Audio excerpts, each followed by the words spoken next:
நகையெல்லாம் போடுறதுக்கு ஆசினிக்கு கொடுத்து வைக்கலையே. கழுத்துல போட்டு அழகு பார்க்க வேண்டிய நகைய இப்படி எக்ஸிபிஷன்ல வேடிக்கை பாக்குற மாதிரி ஆயிடுச்சு. விடுங்க, நானே கவலையில இருக்கேன். என் தலையெழுத்தே சரியில்லை. உங்க தலையெழுத்துக்கு என்னங்க? எல்லாம் அந்த ஹாசினி தலையெழுத்து சரியில்லைன்னு சொல்லுங்க. அத முதல்ல பாருங்க. ஏஜி கூட சண்டை போடுறதே எனக்கு தலையெழுத்தா போச்சு. என்ன திமிர அந்த ஏஜிக்கு? பெரிய உலகத்திலேயே இல்லாத ரெஸ்டாரண்ட் ஓனர் இவரு. முதல்ல அந்த திமிர அழிக்கணும். ஃப்ரைட் ரைஸ்ல கரப்பாம்பூச்சி வரணும், நூடுல்ஸ்ல பாம்பு வரணும். நாய்க்கறி பிரியாணி போட்டதா ஏஜி ரெஸ்டாரண்ட்டுக்கு ஹெல்த் மினிஸ்டர் சீல் வைக்கணும். அது நியூஸ்ல வரணும். அப்பதான் என் மனசே ஆறும். ஆமா, அந்த ஃபங்க்ஷன்ல இருந்து எதுக்கு ஆசினி ஓடி போனா? ஓடுனது அவ மட்டுமா? குடும்ப மானமும் தானே. நம்ம ஓடுனா நம்ம தங்கச்சி வாழ்க்கை என்ன ஆகுன்னு கொஞ்சம் கூட யோசிக்க மாட்டேங்கிறா. வர்ற மாப்பிள்ளை வீட்டுக்காரங்க அக்கா மாதிரி இவனும் பண்ண மாட்டாளா அப்படின்னு திங்க் பண்ண மாட்டாங்க. நிறுத்துங்க. மாப்பிள்ளை வீட்டுக்காரங்க கேட்பாங்களா இல்ல நீங்க கேப்பீங்களா? எங்க குடும்பத்தை பார்த்து கவலைப்படுறீங்களா இல்ல அப்பாடா இந்த கல்யாணம் நின்னுச்சேன்னு சந்தோஷப்படுறீங்களா? இதுல என்ன சந்தேகம்? சந்தோஷம் தான் படுவாங்க.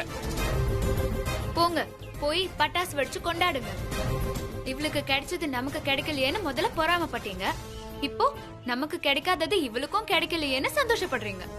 அட்லீஸ்ட் இந்த கல்யாணம் எப்படி நின்னுச்சுனாவது உங்களுக்கு தெரியுமா? ஈகோதான். எனக்கு அறிவு இல்லாததுனாலதான் இந்த கல்யாணம் நின்னு போச்சுன்னு ரிசர்ச் பண்ண உங்க அறிவை தூக்கி குப்பையில போடுங்க. இதே மாதிரி சம்பந்தம் வரலன்னா வாழ்க்கையில நான் கல்யாணமே பண்ணிக்க மாட்டேன். அப்புறம் நீங்க தான் எங்க குடும்பத்தை காக்குற காவல் தெய்வம் மாதிரி. நீங்க ஒண்ணு என் தங்கச்சியோட கல்யாணத்தை பத்தி கவலைப்பட வேண்டாம். அவளுக்கு நான் இருக்கேன். இன்னையில இருந்து இந்த வீட்டுக்கு நான் மக இல்ல, மகன். என் தங்கச்சிக்கு எப்படி கல்யாணம் பண்ணி வைக்கணும்னு எனக்கு தெரியும். பத்திரிக்கை வைக்கிறேன், அப்ப வந்து சாப்பிட்டுட்டு போங்க. இப்ப கிளம்புங்க. போயிட்டு வாங்க.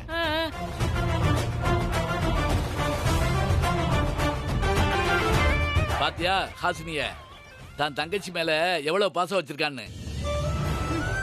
No ego, only love. ஆமா, ரொம்ப நல்லவங்க தான். கிடைச்ச வாய்ப்ப கப்புன்னு பிடிச்சுக்க தெரியாம வாய்க்கிழிய பேசுங்க. பரமபதத்துல ஏனில நாக்கு தள்ள மேல போனாலும் ஜெயிக்கிற நேரத்துல காலை புடிச்சு தரன்னு கிளம்புன இடத்துக்கே கொண்டு வரதில்ல. உங்க ரெண்டு பேரையும் அடிச்சுக்க ஆளே இல்ல. பொண்ணும் பொருளோட செழிப்பான வாழ்க்கை வரப்போகுதுன்னு நினைச்சேன். கடைசியில இந்த 4 நகைய வச்சு பராக்கு பார்க்க வேண்டியதா போச்சு. இதையாவது விடுவாங்களா இல்ல பகையாயிடுச்சே எதுக்கு நகையெல்லாம் புடுங்கிட்டு போயிடுவாங்களோன்னு கவலையா இருக்கு. அவங்க என்ன பிடிக்கிட்டு போறது? அதுக்கு முன்னாடி நாமளே கொண்டு போய் எல்லாத்தையும் அங்க எரிஞ்சிட்டு வந்துடலாம். ஐயோ வேண்டாங்க, இருக்கட்டும், விடுங்க. ஏங்க நகையெல்லாம் எடுத்துட்டு போறீங்க? இதெல்லாம் உங்களுக்கு ஒரு விஷயமே இல்ல. அதெல்லாம் ஒண்ணு வேண்டாம், இருக்கட்டும். பேசாம இரு. எனக்கு எல்லாம் தெரியும். மாட்டாங்கங்க. எல்லாத்தையும் அவங்க கொண்டு கொடுத்துட்டு வந்துடுறோம். நான் வாங்கி தரேன். ஏய் ஏய் கொண்டா. நமக்கு எதுக்கு ஊற விட்டாங்க? இப்படி எல்லாம் பண்றீங்க? இருக்கட்டும்ங்க. அவங்களோட ஒரு குண்டுமணி தங்கம் கூட இருக்க கூடாது. எல்லாத்தையும் எடுத்துட்டு போங்கப்பா. ஆமாமா, நம்ம என்ன ரோசம் கட்டவளா? ஏன் என்னவா அவங்களுக்கு தான் ஈகோ இருக்கா? நமக்கு குடவுன்ல அடிக்க வைக்கிற அளவுக்கு நிறைய ஈகோ இருக்கு. நான் வர்றேன். ஐயோ போதே, எல்லாம் கை விட்டு போதே. ஐயோ ஏண்டி எதையாவது உருப்படியா பண்றியா? எவ்வளவு பெரிய சம்பந்தம், அதை ஏண்டி விட்ட? ஈகோ மம்மி, பெரிய ஈகோ. முதல்ல யூகோ.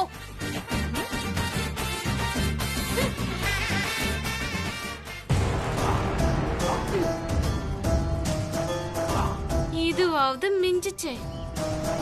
கோடியில ஆரம்பிச்ச என் கனவு இப்ப வெறும் 20,000ல வந்து நிக்குது. இத புடுங்கிறதுக்கு எந்த பூதமும் வந்துடக்கூடாது சாமி. சூப்பர் ஸ்டார் ரஜினிகாந்த், இளைய தளபதி விஜய், சிங்கம் சூர்யா, மாரி தனுஷ், ஹிந்தி ஆக்டர் அமிதாப் பச்சன், இவங்க எல்லாரோட ஃபங்க்ஷனையும் நான் தான் அரேஞ்ச்மெண்ட் பண்ணி கொடுக்கறது. என்னுடைய திறமைய பார்த்துட்டு அவங்க எனக்கு கொடுத்த பட்டம் தான் அரேஞ்ச்மெண்ட் ஆலவன் தான். இப்போ உனக்கு என்ன வேணும்? டான்ஸ் ப்ரோகிராம் பண்ணணுமா? எங்க அக்கா செத்து போச்சு சார். அடக்கம் பண்ணிட்டு அடுத்த வேலையை பாருங்க. இல்ல சார், போனதுக்கு முன்னாடி டான்ஸ் ஆடணும் சார். சீச்சி, அந்த பழக்கமே எனக்கு கிடையாது. 2 பேரை சீக்கிரம் அனுப்புங்க சார். டேய் என்ன என்ன சாவு வீட்டுக்கு டான்ஸ் ஆடுறதுக்கு ஆள் அனுப்புறவன் நினைச்சிட்டியா? இந்த பார், ஏன் டான்ஸ் ஆடலனா ஒக்கா சொர்க்கத்துக்கு போக மாட்டாளா? வந்தன்னா ஒக்காவோட சேர்ந்து நீயும் மேல போயிடுவ, ஜாக்கிரதை. Suriya, Dhanush, oh my Thalapathy. Dance எல்லாம் ஆடுறதுக்கு ஆள் அனுப்ப முடியாதுடா. முடிஞ்சா உங்க ஒக்காவை இங்க வர சொல்லு. உங்க ஒக்காவோட ஆவி எங்க வர சொல்லு. இந்த ஆளை வந்தான் யாருன்னு அவளுக்கு காட்டுறேன். சார், ஐயோ ஆவி, பேய். நான் ஆவியும் இல்ல பேயும் இல்ல, ஹாசினி சார். ரெண்டு ஒண்ணுதான். நீங்க போன்ல பேசின அந்த டான்ஸ் ப்ரோக்ராமுக்கு நான் போறேன் சார். அதுக்கு தலைய விரிச்சு போட்டுட்டு ஆடணும், பரவாயில்லையா? குத்து டான்ஸா சார்? இல்லம்மா, செத்த டான்ஸ் சார். அது சாவு வீடுமா, பொணத்துக்கு முன்னாடி ஆடணும், போறியா? அதுக்கு கூட ஆள் அனுப்புறீங்களா சார்? கடுப்பேத்தாதம்மா, என்ன பார்த்தா அப்படியே தெரியுது. சச்ச, அப்படி இல்ல அங்கிள். எது அங்கிளா? சரி சரி ஐயா. ஐயாவா? நான் என்ன கிழவனா? மிஞ்சி மிஞ்சி போனா உன்னை விட ஒரு 1.5 வயசு அதிகமா இருப்பனா? அதுக்காக நான் அங்கிள் ஆயிருவனா? உன்ன மாதிரி அழகான பொண்ணுங்கெல்லாம் என்ன சார்னுதான் கூப்பிடணும், ஓகேவா? சரி, அதை விடு. நீ யாரு? நீங்க என்ன ஒரு ஃபங்க்ஷனுக்கு டான்ஸ் ஆடுறதுக்கு செலக்ட் பண்ணிருக்கிறதா சொல்லி கண்ண மாஸ்டர் அனுப்பிச்சாரு. ஓஹோ, அந்த பொண்ணா நீ? ஆமா, அந்த ஃபங்க்ஷன் ரொம்ப பெரிய இடமாச்சே. நீ எல்லாம் அங்க போனா பெரிய பூகம்பத்தையே உண்டு பண்ணிருவியம்மா. இந்த கொரோனா காலத்துல காது குத்துல இருந்து கல்யாணம் வரைக்கும் வீட்டுக்குள்ளவே தான் முடிச்சுக்கிறாங்க. இந்த ஃபங்க்ஷன் மட்டும்தான் ரொம்ப கிராண்டா நடக்குது. அம்மாடி, இந்த ஈவெண்ட்ட அவங்க கைய காலை பிடிச்சி வாங்கியிருக்கிறம்மா. அதுல மட்டும் மண்ணள்ளி போடுறதம்மா. நீங்க ஒன்னும் கவலைப்படாதீங்க அங்கிள். சாரி சார், ஒரு நயன்தாரா, ஒரு தீபிகா படுகோனே மாதிரி சின்ன லெவல்ல ஒரு நடிகை ஆகணுங்கிறதா என்னோட கனவு. ஓ, இதுவே உனக்கு சின்ன கனவா? அதுக்காக தான் சார் கண்ணன் மாஸ்டர் கிட்ட டான்ஸ் வாட்சிங் போறேன். வாட்சிங்கா? அது கோச்சிங் தானே? சாரி, அதே தான் சார். இந்த பார், நீ என்ன வேணா பண்ணு, கண்ணன் மாஸ்டர் சொன்னதுக்காக நான் ஒத்துக்கிறேன். ரொம்ப தேங்க்ஸ் சார். நீங்க கவலைப்படாதீங்க சார். அந்த ஃபங்க்ஷனே அதிர்ற மாதிரி டான்ஸ் பண்ணி அசத்துறேன்.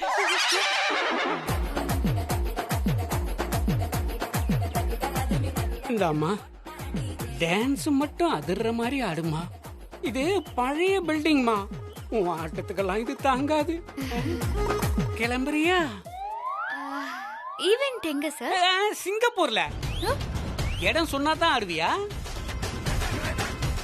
நீ போய் முதல்ல பிராக்டிஸ் பண்ணுமா. நான் அப்புறமா உனக்கு இடம் எங்கன்னு சொல்றேன். சரி, okay sir. Bye sir. Bye. ஐயோ, இந்த பொண்ணு பண்ண கூத்துல மொபைல் ரிங்டோன் கூட சாவு மணி போல பயமுறுத்துதே. சொல்லுங்க சித்ரா மேடம். இப்பதான் டான்ஸ் செலக்ஷனே முடிஞ்சது. ஃபங்க்ஷன் டைத்துக்கு கரெக்டா நாங்க அங்க இருப்போம். ஏஜே வீட்டு விசேஷம்னா சும்மாவா மேடம்? நீங்க சந்தோஷப்படுற மாதிரி சும்மா அசத்துன்னு அசத்திடுற madam. Okay madam, thanks madam. வச்சிடுறேன் மேடம், வச்சிடுறேன். அப்பா, நல்லபடியா டான்ஸ் முடியணும்டா சாமி.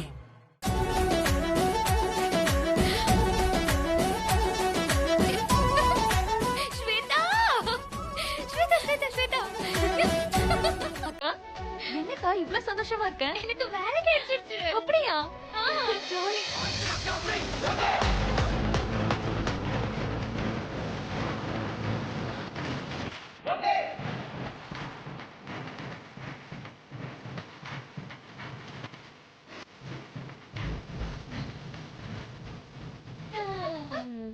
என்ன ஹாசினி, இவ்வளவு சந்தோஷமா இருக்கீங்க? என்ன விஷயம்?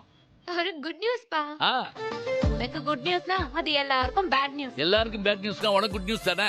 என் அக்கா எப்பவுமே பேட் நியூஸ் சொல்ல மாட்டா. நீ சொல்லுக்கா.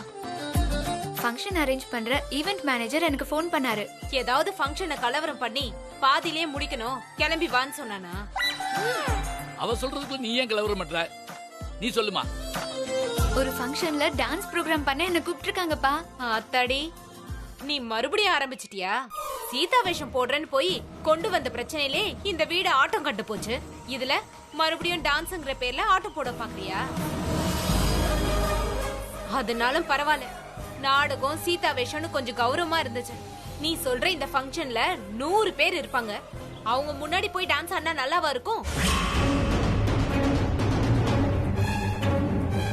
ஓடி போய் கெட்ட பேர் ஆயிட்டது பத்தாம டான்ஸ் பண்ணி பொழைக்க வந்துட்டான்னு எல்லாரும் கேலியா பேச மாட்டாங்க? உன்னை இப்படி அனுப்பிதான் காசு சம்பாதிக்கணும்னு எங்களுக்கு எந்த அவசியமும் இல்ல. ஐயோ இல்ல மம்மி, இந்த ஈவென்ட் மேனேஜர் சாதாரண ஆள் இல்ல.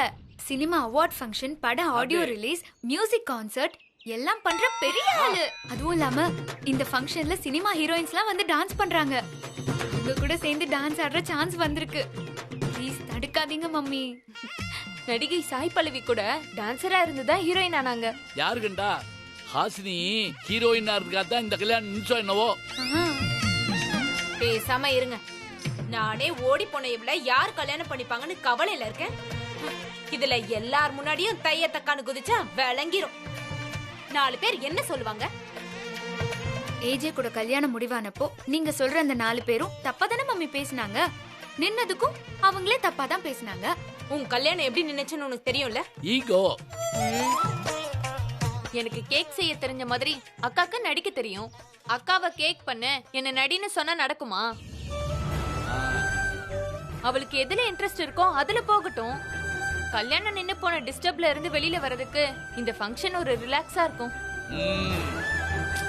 இந்த கல்யாணத்தை கேன்சல் பண்ணது ஏஜேவா இல்ல அக்காவா? என்ன காரணம் நீங்களே சொல்லுங்கம்மா. எல்லாம் ஈகோ தான். சரின்னு சொல்லுங்கம்மா. அவ என்ன சொல்றது? நீ போற ஃபங்க்ஷன்ல கலந்துக்கிற, டான்ஸ் பண்ற, பர்மிஷன் கிராண்டட். நிறுத்துங்க. வீடுன்னு பார்க்காம ஆடிட்டு இருக்கீங்க. போ, என் பேச்சு கேட்காம போற. போயிட்டு ஏதாவது பிரச்சனைன்னு வந்த அப்புறம் இதை விட நான் ஆடிடுவேன். ஓ, உனக்கு ஆட கூட தெரியுமா? சரி சரி சரி. ரைட். அவ கிடக்குறா. என் ஃபுல் சப்போர்ட் உனக்கு தாமா. All the best.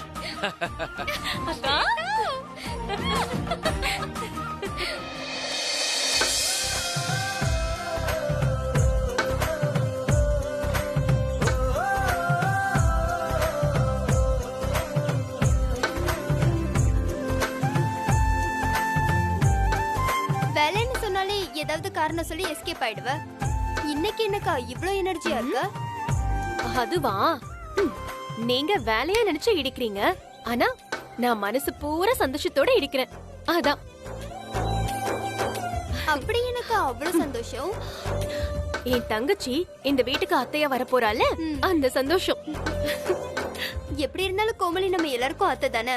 நீங்க மட்டும் ஏன் தனியா சந்தோஷப்படுறீங்க? உங்க 2 பேருக்கும் மட்டும்தான் அவ அத்தை, எனக்கு அவ தங்கச்சி. நீங்க கொடுக்கற மரியாதைய நான் அவளுக்கு தர தேவையில்லை. அவ வந்தா நான் எந்திரிக்க மாட்டேன், அவளும் எனக்கு எந்த வேலையும் கொடுக்க மாட்டா. அது எங்களுக்கும் தெரியும். ஆனா பிறந்த வீட்டு சைடுல இருந்து நம்ம வீட்டுக்குள்ள யாரையாவது ரிலேஷனா கொண்டு வந்து பேதம் பார்க்க ஆரம்பிச்சா கடைசியில குடும்பத்தை சிக்கல்ல கொண்டு போய் விட்டுரும். அதனால கோமலி நம்ம எல்லாருக்குமே அத்தை தான். நீயும் அத்தைக்கு கொடுக்குற மரியாதைய கொடுத்துதான் ஆகணும். ஏஜேக்கு கொடுக்குற மரியாதைய அத்தைக்கும் கொடுக்கணும். அப்படிப்பட்ட மரியாதையான அத்தை ஸ்தானத்துக்கு அந்த ஹாசினி வர்றது பிடிக்காம தான். என்ன சொன்னீங்க?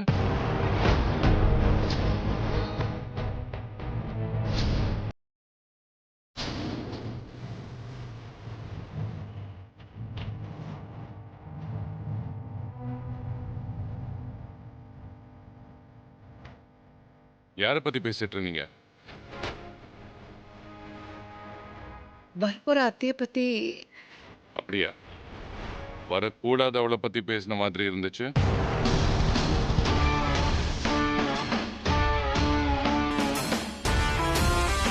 நைட் கண்ட கெட்ட கனவு, அத பகல் பூரா நினைச்சிட்டு இருப்பீங்களா?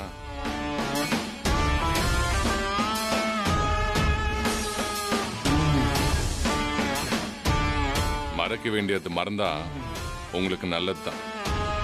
இந்த யதார்த்தத்தை நீங்க புரிஞ்சுக்கிட்டா உங்களுக்கும் நல்லது, எனக்கும் நல்லது. இது உங்களுக்கு புரிஞ்சிருக்கும்னு நினைக்கிறேன்.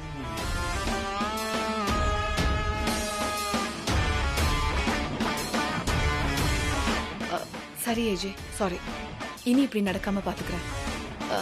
சுத்தி பாத்தீங்களா? நாங்க பண்ண கிராண்ட் அரேஞ்ச்மெண்ட்ஸ் உங்களுக்கு பிடிச்சிருக்கா? இது எல்லாமே நான் வேணும்னு கேட்டிருந்தா தானே இங்க நடக்கிறது எல்லாமே எனக்கு பிடிச்சிருக்கா இல்லையான்னு சொல்ல முடியும். இங்க எல்லாமே விருப்பப்படியா நடக்குது. இந்த கல்யாணத்தை நான் ரொம்ப சந்தோஷமாவா செஞ்சுக்கிறேன். தாலியையும் நீங்க தான் கொடுக்குறீங்க, அதுக்கு கழுத்தை நீட்டுற பொண்ணையும் நீங்க தான் கொடுக்குறீங்க. நான் தாலி கட்ட போறேன், அவ்வளவுதான். நீங்க செலிப்ரேட் பண்றதுக்கு ஒன்றும் இல்லை, செலிப்ரேட் பண்றதுக்கு நான் செலிபிரிட்டியும் இல்லை.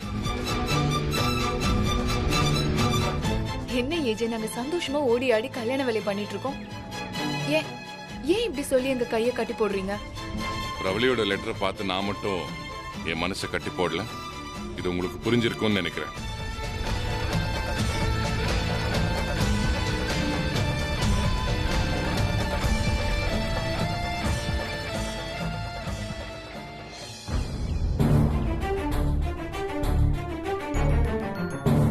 இல்லம்மா, அவங்க சும்மா இரிட்டேட் பண்ணிட்டு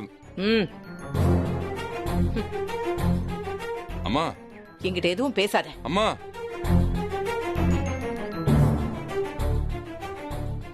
அம்மா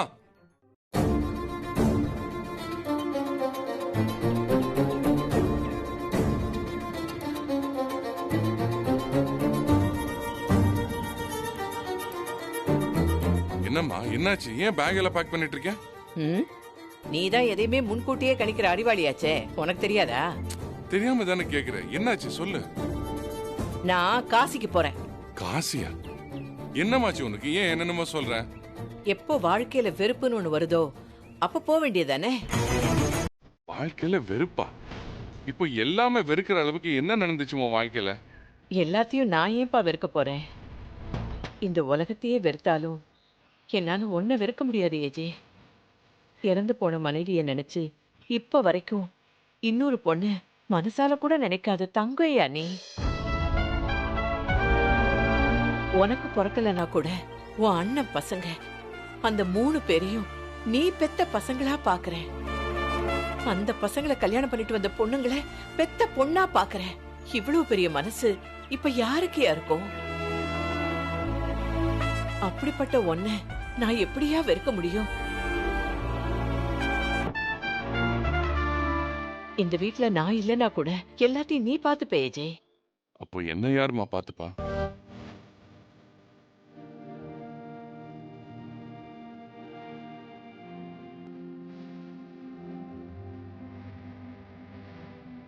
இல்லப்பா, என்ன பேச வைக்காத, நான் போறேன்.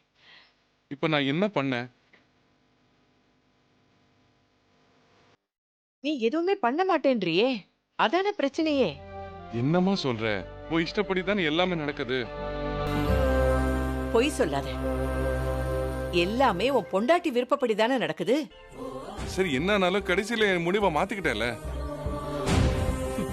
முடிவை மாத்திக்கிட்ட, ஆனா முழுசா நீ மாறலையே. என்னதான் உங்க இஷ்டப்படி நடந்தாலும் எனக்குன்னு சில விருப்ப வெறுப்பெல்லாம் இருக்க கூடாதா? உன்னோட விருப்பு வெறுப்புக்காக கல்யாணத்தோட சடங்கு சம்பிரதாயம் இதெல்லாம் விட முடியுமா சொல்லு? எல்லா கல்யாணமும் ஒன்னும் ஆகாதுமா. ஆமாமா, நீ போய் மணவரையில ஓரமா உட்காந்துக்கப்பா. 5 சுமங்கலிகளை விட்டு பொண்ணு கழுத்துல தாலி கட்ட சொல்லு. இப்ப என்ன பண்ண சொல்ற? நீ ஒன்னும் பண்ண வேண்டாம். நீ உன் இஷ்டத்துக்கு எப்படி வேணாலும் கல்யாணம் பண்ணிக்க. அதை என்னால பார்த்துக்கிட்டு இருக்க முடியாது. நான் போறேன். மிரட்டறியாமா? ஓ, உன்னை மிரட்டுறதுக்கு கூட இந்த வீட்டுல ஆள் இருக்கா? அப்படி உன்னை மிரட்டுறவளா இருந்தா ஹாசினிய ஒதுக்கிட்டு கோமலிய கூட்டிட்டு வரும்போதே நான் அதை செஞ்சிருப்பேனே. அதான் உன் கோவமா? இத பாரு, நீ எப்படி வேணாலும் நினைச்சுக்கோ. எல்லாரும் ஆசைப்பட்ட மாதிரி இந்த கல்யாணம் நடக்குதுல, வேற என்ன பண்ண சொல்ற? என்ன பேசுற நீ? என்ன பேசுற? கல்யாணங்கிறது வெறும் வார்த்தையா சொல்லு? பொண்ணு மாப்பிள்ளைய உட்கார்ந்து விளையாடுற பொம்மையாது? சொந்த பந்தங்களுக்கு முன்னாடி தாலி கட்டுறது என்ன சின்ன பசங்க விளையாட்டா? மணவரையில உன் முன்னாடி எரியறது அது என்ன வெறும் தீயா? கல்யாணங்கிறது எல்லா கடவுள்களும் இறங்கி வந்து மணமக்களை ஆசீர்வதிக்கிற புனிதமான ஒரு விஷயம். சம்பந்தமில்லாத ரெண்டு உறவுகளை புருஷன் பொண்டாட்டியா முடிச்சு போடுறது சாதாரண விஷயமா அஜய்?